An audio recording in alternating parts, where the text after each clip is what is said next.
Hello, I'm Bob Wallington. I work for an organisation called One Life, and I'm doing the Old Testament reading for today. So we start in this passage to see, or the chunk that we're reading today, which is kind of Isaiah 49 verse 8 through to 51:16. We start to see the emergence of a person in the midst of this book of Isaiah, where he's been talking about the sin of Israel and sort of the change, the coming salvation that God's going to bring. But there begins to emerge this person, and you kind of start to see he's referred to as the Redeemer or the servant of God. And basically Isaiah begins to prophetically paint this picture of Jesus and what he's going to be like and what he's going to do. And it's absolutely amazing. And in the midst of that, there starts to be this kind of resounding and repeating phrase about like an everlasting salvation and an everlasting righteousness.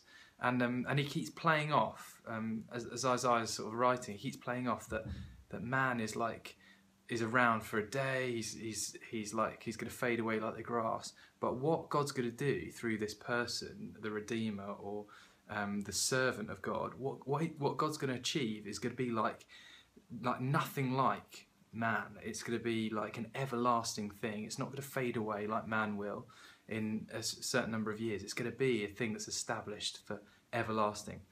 And then I love it in verse 51. Chapter 51, verse 4. There's this line. I love this. My justice will become a light to the nations. My justice will become a light to the nations. And I love that. For us as Christians, when we look at the cross of Jesus, we often say that the justice of God was achieved through what happened to Jesus on the cross. Everything that mankind deserved, all the punishment, all the hardship, all the death, basically, that the sin of mankind deserved. The justice of God should have put mankind to death. Instead, he put Jesus to death. He put his son to death, that justice might be fully achieved, that the innocent Jesus was slain for the guilty man, but justice was achieved on the cross. And I love it that we refer to Jesus, don't we, as the light of the world, that he is the light of the world. And in this verse it says, my justice will become a light to the nations. And that is just kind of a picture of what's going to happen, that as Jesus takes on our sin on the cross, as justice is achieved and works out, that it is going to become, what God's doing is going to become this beacon of light to the world. And I love that.